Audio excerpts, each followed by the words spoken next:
And welcome back to the TowerCast podcast, the towering podcast for the towering filmmaker of El Paso and the world. We have a very exciting episode. Before I introduce our amazing guest today, I want to introduce my lovely co-host. We have Mr. John Eric Castro. Beady beady bum bum. How you doing? Hey, there it is. Mr. Moisés. We have Mr. Michael DeLao. Hello, everyone. And we have Mr. Austin Young, making sure we're sounding great there in the background. Hey, how's it going? I want to introduce our guest. We have the awesome, the very talented Moises Zamora, creator of the new Selena series, writer, executive producer, co-showrunner. I mean, he does it all. And he's very talented. Thank you for being on the show, Moises. Welcome on board. Thank you for having me. I love this energy. I'm already like, okay, what's going to happen here? Right. Oh, no, don't worry. Hey. Love it. Very casual. But we're really happy to have you on. Everybody has been talking about Selena the series, but before we get to that, we're filmmakers. Moises, we love talking about filmmaking and the trajectory and the journey because it's important. Filmmakers all around the world go through different experiences, and that's what we love to talk about. So, what was your experience like in terms of falling in love with cinema? Yeah, just falling in love with cinema, or TV and kind of that trajectory. When did you know you wanted to be a storyteller? I mean, I think I've always had sort of that creative bone in my body. I wanted to do the plays in primary school. I was doing a lot of kind of comics, my own sort of version of comics growing up. Wow. So, but I think it really started hitting that it could potentially be a profession of some sort. Sure. In college, I went to Brown University, and what that school does which I think is fantastic. It doesn't require, doesn't have any general ed requirements. Oh, okay, sure. So essentially, you could just take any class available in the entire sort of curriculum. And I already knew coming in that I wanted to take some creative classes, right? Okay. I had two great English teachers in high school that had really just inspired me to put up my own little plays and sure. creative writing. I was actually also a math and science geek, so writing and also a Mexican immigrant, so it was like I always had that insecurity with English because so. But it was, it was really fantastic because as soon as I got to Brown, I started taking playwriting and Spanish literature and cinema, and I started sort of entering into sort of this world where it was limitless in the sense as far as creative expression, right? Because at that point, I wasn't really thinking this is going to be my career. This is what we call a hobby. Right. Yeah. No, everybody wish you. I never really saw myself actually as a writer until very late in my college career, where I was writing a lot in English and Spanish, and I was really there was this video store near the campus. It literally was called Acme Video. And Acme Video had basically, it was kind of a dream for all those independent filmmakers, foreign films, all the major, just to say that the sections were divided by country and directors, the director's work. Wow. So I was, for the very first time, exposed to randomly to just weird directors from all over the place. Asian, European, Italian. Sure. And I was just so fascinated about you can get away with this. And and I think that as a filmmaker that like you said, you come from Mexico, and we're Mexican American filmmakers, and we understand the trajectory of, we love American and Hollywood cinema, quote unquote Hollywood, but when we're exposed to other cinema, it makes us we identify with that. Was that some of your experience identifying with somebody who wasn't an American filmmaker, so to speak? Ooh. I think so. I think it really, I grew up in Mexico until I was 11 years old, and then I got to America. But I think that the kind of edgy storytelling of some of the directors, and I'll mention a couple of them. Sure, please.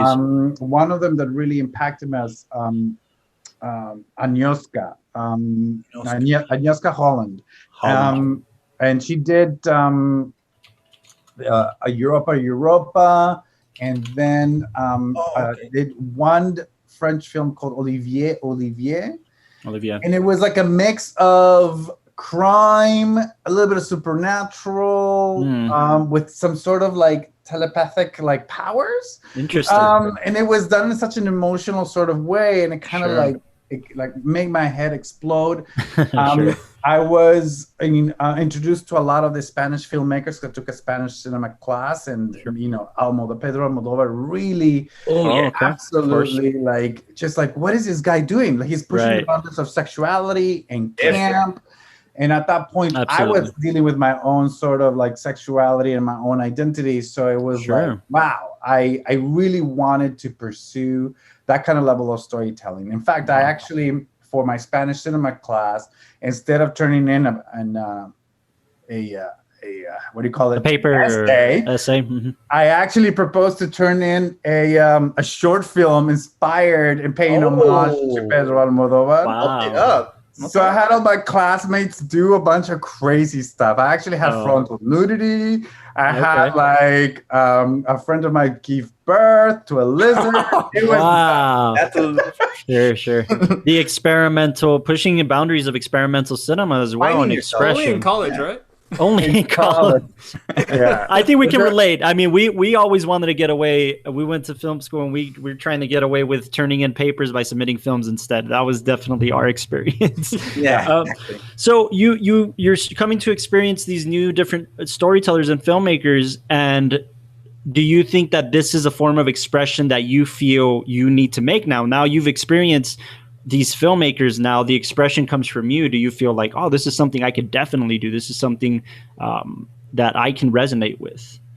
It has taken me a long time to get to this place, because after I was sort of enthralled with cinema and short films and playwriting, I found myself with sort of this dilemma that, all that plays, it's a collaborative process. Right. Of course. And it requires a lot of resources.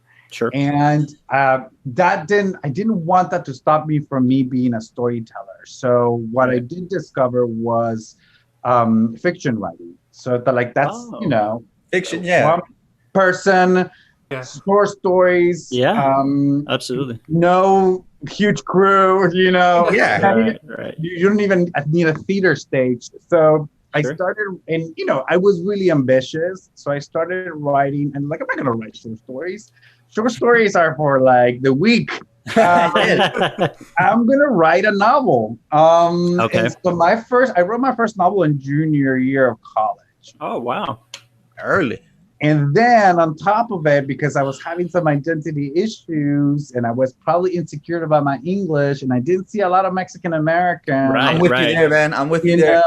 I was like, well, maybe I shouldn't be writing in English. Maybe I should be going back to Spanish and sort of try to make it that way. And so I taught myself, with a 6th grade education in Spanish, I taught myself to write in Spanish at a literary level. So I knew, and this is, I think, one of the things that I've kind of saved my creative life is I knew that anything that you try that is ambitious for the very first time might not be your best work. That's the risk and reward. Interesting. So I allowed myself to make a lot of mistakes with the novel. I probably made up a lot of Spanish words. My grammar was terrible. I go back to that first script just to remind me that for 250 pages, it was like, what is this? But it was a Mexican American war, not a Mexican American novel, because it was Mexican American War, and I really loved it. It was the second novel that actually opened a lot of doors for me. And that one I wrote it after graduating from Brown, always having that creative, crazy sort of like, okay, I'm graduating from college. I'm not going to be a lawyer. I'm not going to be a business. I was highly intoxicated in one of those spring weekends for the end, made a declarative statement to my friends. And I'm like, I'm going to be a writer. This is going to be my purpose. This is going to be my purpose. Sure. And they were like, okay, dude, congratulations. And it's just, and then after that, I was like, well, what do writers do? And I didn't want to go to get a, MFA. I didn't think that's not all the writers and authors and filmmakers that I admire didn't really get MFA. Right. Sure. And so I just like, well, I just know that Paris is a magical place where everyone goes. That is anyone that has ever been anything. I had studied French, so I just moved 1 week after college. Graduating from college, I moved to Paris to write a great Mexican novel in Spanish. You took the leap. Oh, wow. I mean, it's something that a lot of artists, especially a lot of artists that in our culture we admire, people like Diego Rivera, people like Frida Kahlo, they spend time in Paris to get inspired and then kind of bring it back to the States. I think that's admirable, and I think that's really, really special. Is that something that you kind of felt, this is where artistic freedom is alive and well, and this is where I can write my novel? Is that how you felt? Or 150%, because you mentioned a couple of artists that I really also look up to as far as a path, right? Sure. Like, you almost have to go out of your own land to become that prophet. Is that how that saying and that proverb goes? Wow. You're never a prophet in your own land. So it's like I went to Paris. It was and also I was like 21 years old. Sure. Trying to there's still a moment of like naivete, but at the same time ambition and courage. Yeah. And so I hear you. Pushing you, yeah. I mean, my immigrant parents were like, we immigrated to the United States to give you a future. Why do you want to immigrate to a third country? Like, wasn't that hard enough already? Legit question. Was that a concern from your parents in terms of taking the artistic route? Is that, I mean, it's every parent's. When I tell my parents I want to be a director, they're gonna, of course. What was that reaction from your parents? Were they? Well, it's like they didn't understand it. They were concerned about like, well, how are you gonna make money? It's like, well, I found this job through this like program, for student visas in France. I'm gonna be okay. I know people there, and I'm from Spain that I met a summer ago. Things like that. Okay. And they were like. They almost didn't have time to tell me no because it was a week. I bought the ticket. I already had bought I told them like, that's how you do it. So it was like, I'm going. And they always, it's hard for them to stop me. It was hard for them to stop me because I've always gotten good grades in school. I've gotten to good school. Okay. I always like on my own got into programs and they saw the passion. They saw doing it for a reason. It's working. They were definitely concerned. Yeah. So when you went into Brown, was your mentality? Did you know what major you were going to declare at that point? Like your parents knew, oh, he's in Brown University, he's going to be doing well doing this career, or it would just kind of came about. They didn't want me to go to Brown, not because it wasn't a good school, but because I had gotten accepted also to Berkeley and it was just closer. Oh, sure. Coming from California. But, they knew it was a good school. My dad is a doctor in Mexico. He's a physician assistant here in the United States. And so I was like, okay, maybe I'll do biology. I don't think I want to deal with patients, but I did like the idea of research. Okay. But it was like first semester I changed my major like real quick.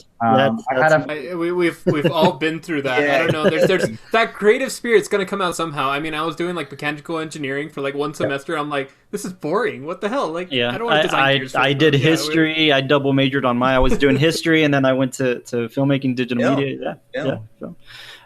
So I mean, after that, they were like, okay, as long as you can. Make a living, get clothes, yeah. But that actually was a long journey too, because even though that great Mexican novel in Spanish eventually I submitted it to literary contest and it opened up a lot of doors for me there because I did win one. But I won a couple. I got second place in Spain and I got first place in Mexico. Oh wow! So people were knowing about you. It was great because it validated that, right? Like I did something beautiful. People are recognizing it. Here's a prize for it. Here's a publication. Of course. You're an artist. You're a writer. But it still wasn't enough to make a living, Of course. The accolades don't pay the bills. Of course. All the school loans. Yeah. So when it comes to that, you're thinking, okay, I have to pay my bills. I have to have food in my belly. What am I going to do? And you're you're still in Spain. I'm sorry, you're still in Paris, and you're trying to figure it all out. Or I had come back to California. I settled in LA when I won that contest, and then from LA, they asked me to do a book presentation, like a book tour to the Ministry of Culture over there. So like I lived in Mexico City for a year. Oh wow. also kind of irresponsibly just kind of took off without having really a plan. Right. But I was 25, so who does anything responsibly at 25? No offense if anyone in here is 25. But after that, it was when I came back to LA and I got a job in advertising. Advertising. Later producer, and then what that allowed me, it was an advertising agency that was catered to the Hispanic market. So I was bilingual work. So in a way, it gave me the skills.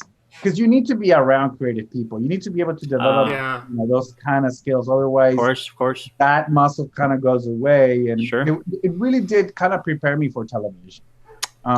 So you go into from advertising, and I can attest that I work in advertising, and I do that while filmmaking, and you get quite a bit of recognized work, things like American Crime and Star. Was that kind of your introduction into television writing, or? Well, it was getting to the point that I was really being successful in advertising. So I was climbing up the corporate ladder, and I was an associate creative director, and I was just like, I don't want this, okay. And I'm financially stable. I was able to buy property, so I got my little place. Right. So it was like, I need to make that switch. I never stopped writing. I never stopped. Beautiful, I had a bunch of books unpublished. I started writing some plays. So I never stopped writing. Like I said, it was my purpose. It's my life. Of course, it's your calling. Yeah, my calling. So I never stopped that. But I did realize that, like, if I want to make a living, if I really want to be 100% committed to the craft and be a storyteller and be my profession, I have to make some changes. So I ended up going to school at night to take screenwriting courses. Oh, okay. And that was UCLA Extension and a bunch of workshops.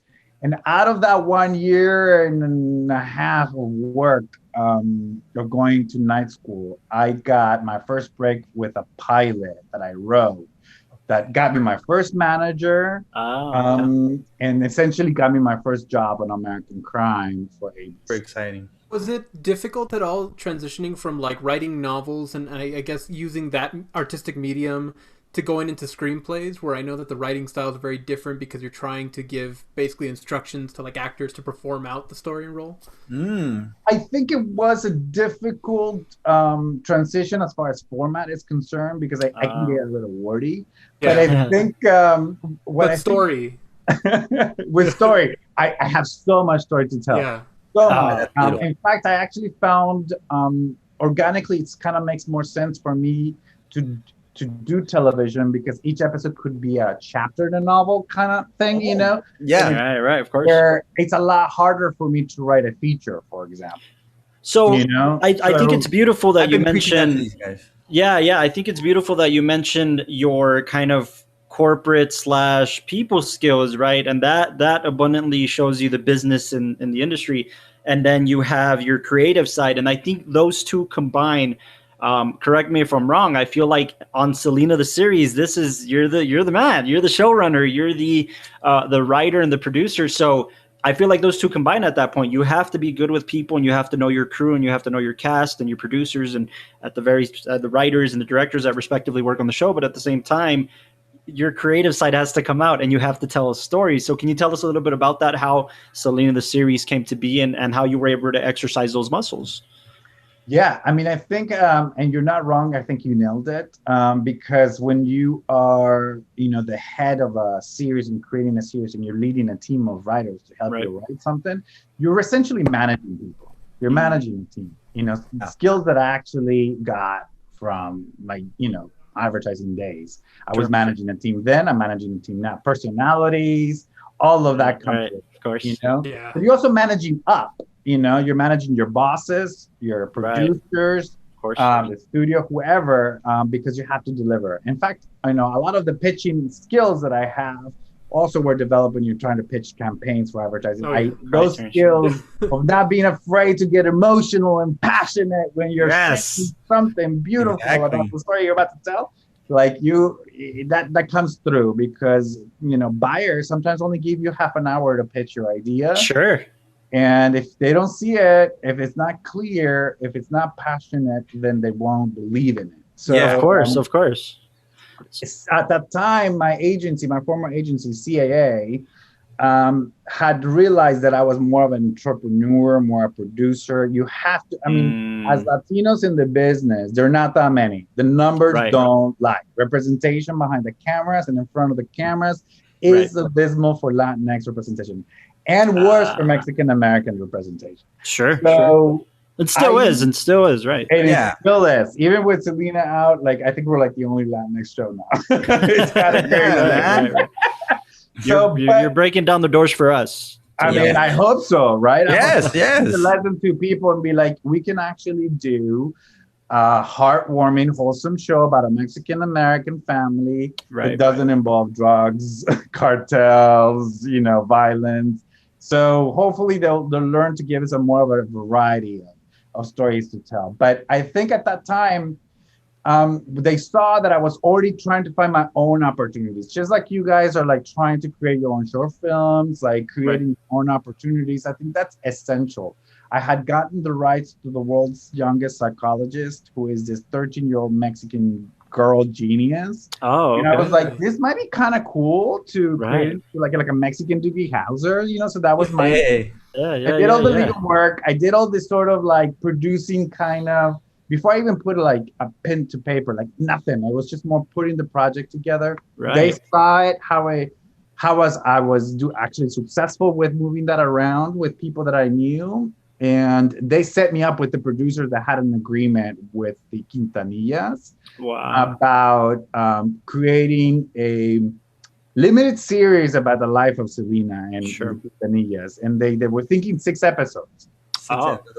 And when I got the call, and I'm like, oh wow, like this is huge. I mean, like, we all grew up with her. It was really important to me. Like she passed when I was a junior in high school. It was like crazy. She collided my worlds, Mexican and American part of it. Absolutely. And so I knew how important that was.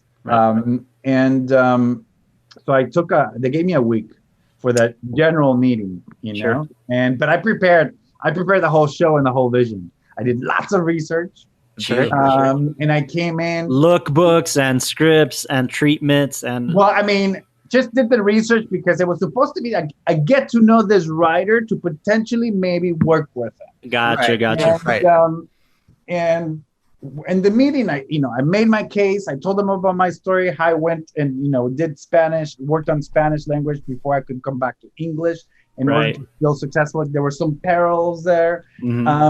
And essentially ended up becoming what was supposed to be a 45-minute, 1 hour meeting, turned out to be 2.5 hours. Wow. You got to love when that happens. And I mean, it's not recommended, but usually they kick you out if it's time to go, right? But if they keep wanting to hear you and are loving your ideas, it's what you want, right? It's what you're hoping for. Well, I mean, they noticed that I had done my work, that I was an expert on the Selena and the Quintanillas from what I had researched, and then I was proposing 20 episodes.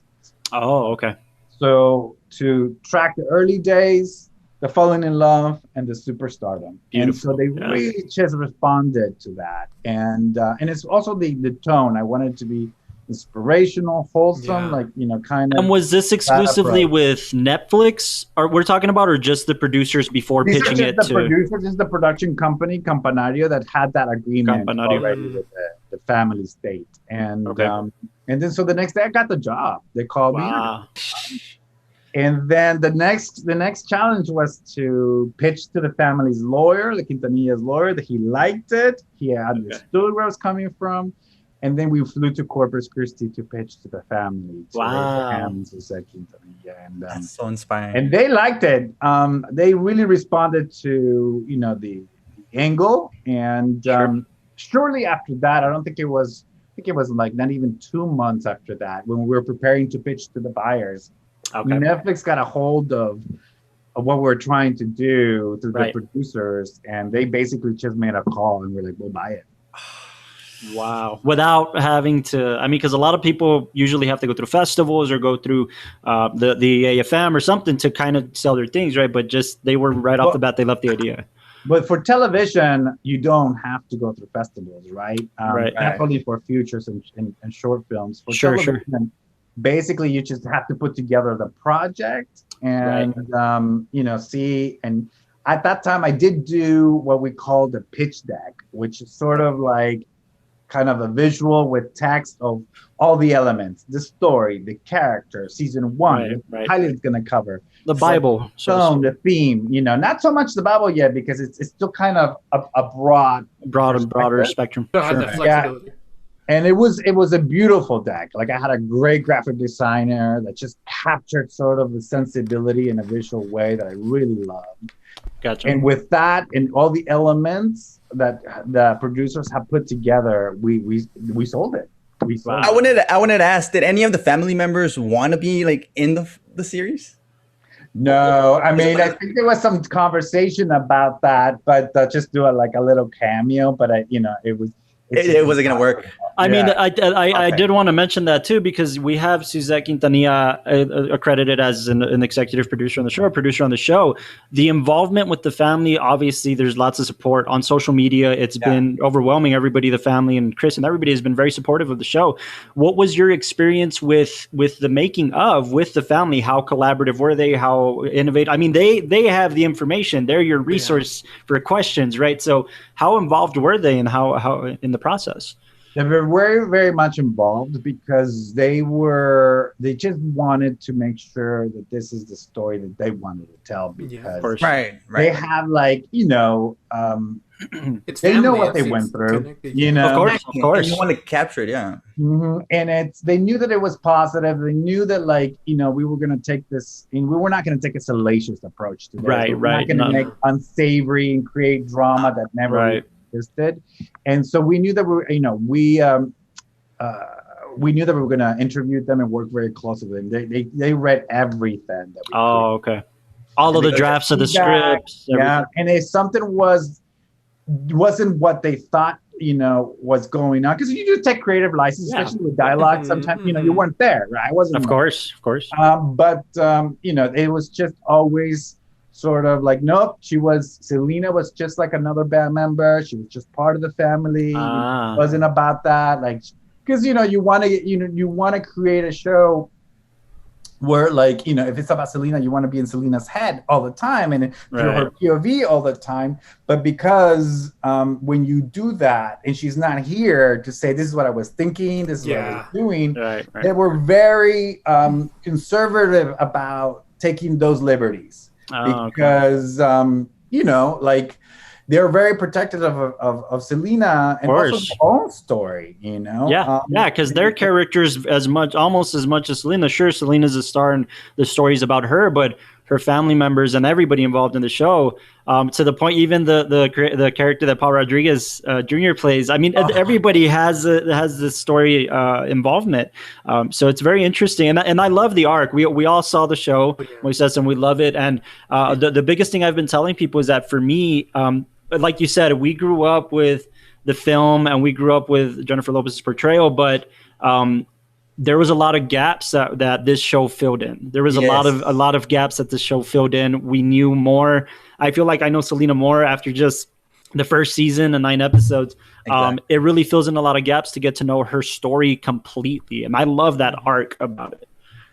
And you know what? We also aside from what the family shared with us and just sort of telling us what stories to put on the screen, we did so much research. We read so many articles. We had a book of articles this thick, 500 plus pages, and also over 3,000 photos and videos just to capture all the era.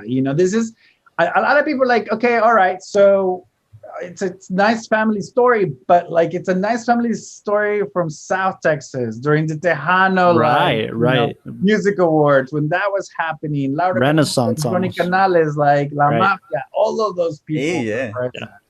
It's a bigger story. It really is a bigger story about that culture and that time, that moment in time.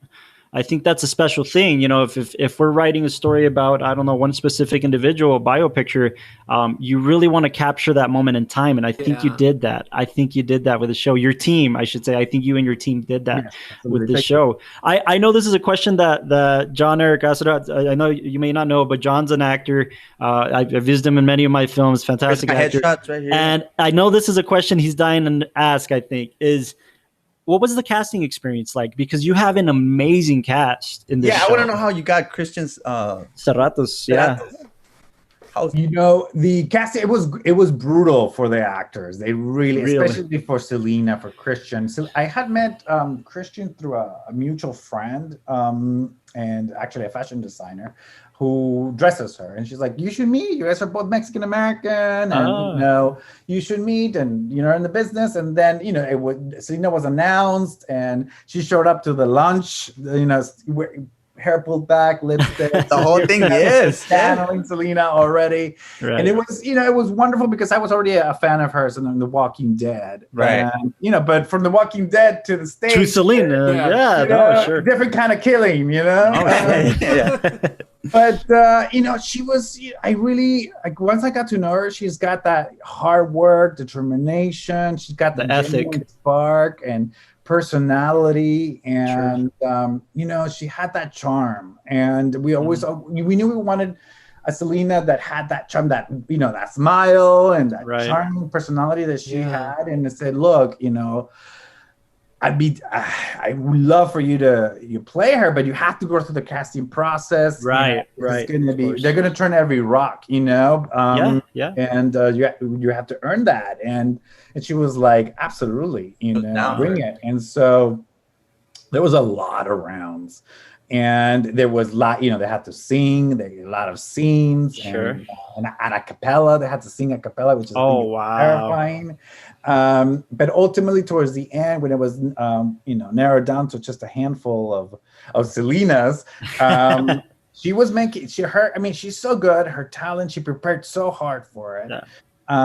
She was making people cry in that final people were tearing up. The casting director Carla Hu was in tears, and so it was. After that, it was it was a no-brainer, and they gave it to her. But I mean, you have Christian, who does a fantastic, amazing job. You have Ricardo Chavira, which I think was fantastic in the show as well. Gabriel Chavarria. I mean, just a plethora of fantastic actors in that acting experience. I can attest to that for sure. How about the use of the music, Moises? I really want to know about the use of the music, and because it has to play a pivotal part. I caught I'm sure everybody else did, but I caught the moments, of the slithers of her songs in certain moments, especially the moment where her and Chris meet when she opens the door. That sliver. I mean, it's great. It's creatively, it's absolutely great to use those slivers of music. How was it being able to pinpoint where you're gonna use the music for the show? You know what? I mean, and that's sort of the thing about anybody can write and probably produce a Selena show. Right? I mean, we've seen it before with, I think that's the thing. With Mr. But you can't, if it's the family is involved and the state is involved, you have access to everything. And that came the music. Right. Not just sort of that specific moments where you're just like, ooh, this is, or como la flor, how that was made. But like all her early music, and we're going to have in part 2, the rest of those hits, Yes. Just incredible. And we were lucky. At first, we thought, oh man, we have to re-record all her songs because we're not sure if we're going to get the original, Selena voice songs.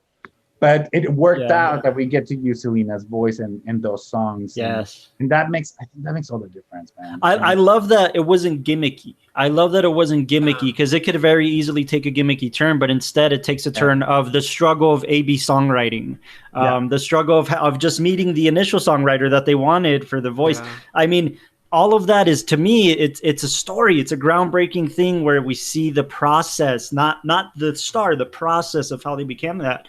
And the struggle of A.B. breaking his head of what am I going to write? I have to write a hit. I mean, it's just beautiful. And I do believe it makes all the difference in the world. And also just the research and everything you put into it, I really feel shows because it gave that heart and that warmth of that time and of that home and everything that they experienced rising up to that. It didn't just feel like you were trying to, I guess like you would say, sensationalize where they were at and like over exaggerate, where she started, where she's coming from, but really show that kind of warmth that I can see a lot of people even connecting with, and trying to like throw back to see their own families and their own, I guess, kind of like struggle at the beginning when they're on the peak of like something exciting up ahead. It just really all came out in just such a beautiful way.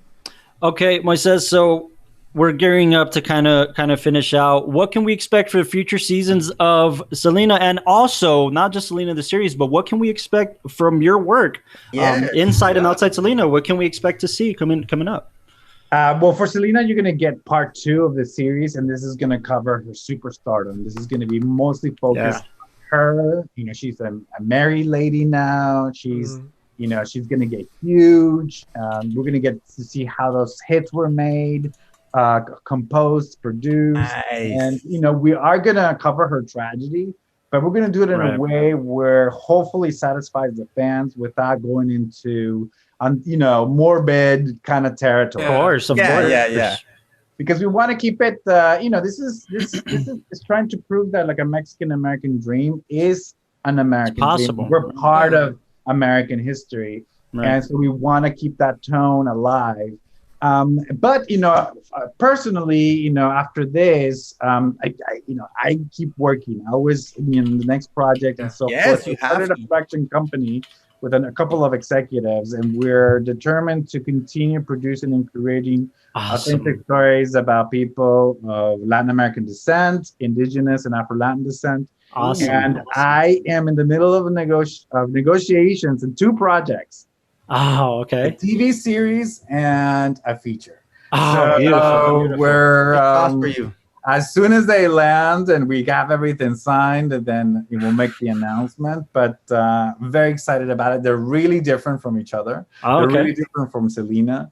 One is actually a horror story. So I just want to get the opportunity to finally start making those artistic, you know, expansions. They have to. We want to hear about your process. Tell us about it. Exactly. Well, I hate to do this, fellas, but it's coming to the end of the episode, where we like to leave our audience with a little wordplay and put our special guest in the hot seat with Michael De La Hoz. Good word of the day. Good word of the day, Mr. De La Hoz. Word of the day. We got a word of the day segment. We like to expand our vocabulary as communicators, storytellers, just filmmakers, book writers, all the like. So I want to give you a word, and just you tell me if you know what the meaning of that word is, and then I'll give you the answer. So your word, Moises, is evocation. Evocation. The action of inspiring a feeling through text, word, or that's on it. I mean, you're there. I was trying to challenge a writer. Dang, you had me outnumbered. I'm serious. Okay, so the official evocation definition is the act of bringing or recollecting a feeling, memory, or image to the conscious man, you could have kept going. Words and you're right on it. I wanted to use this word especially for this episode with you, just because I mean what Selena did is that evocation of bringing back the feelings, the tones, and emotions. I mean, I was describing right now just how much I connected with that story and the home and the family and just the Mexican American feeling of growing up with, you know, a Mexican American family. You know, it was beautifully portrayed in the show. I can't wait for part 2, and thank you so much for being here. It was just amazing. Oh, thank you for having me. Moises, thank you for what you're doing. I mean, in general, for breaking down these doors for Mexican American storytellers. Us as filmmakers, I think I can speak for my guys and my crew that we appreciate that, and that's in hopes so that we can put our work out there as well and up there. So thank you for that. That's a big deal to us, at least, you know. So thank you so much. Muchísimas gracias. Thank you guys for having me. This has been great. Hit me up next time. Yeah, absolutely. Thank you so much, Moises. We appreciate your time, man. That about does it for these towering filmmakers. We had Mr. Moises Zamora on the show. Amazing individual, very talented. Make sure to follow his work. Make sure to follow him on social media. Moises the writer, so eloquently put, because he declared it since he was, you know, back in the day. So make sure to follow him and follow his work, and keep watching Selena the series on Netflix. You heard it here on the TowerCast podcast. Part 2 is coming. Thank you so much, and keep writing your films, keep telling your stories. We love you guys. Thank you so much. We'll see you next time. Love you guys.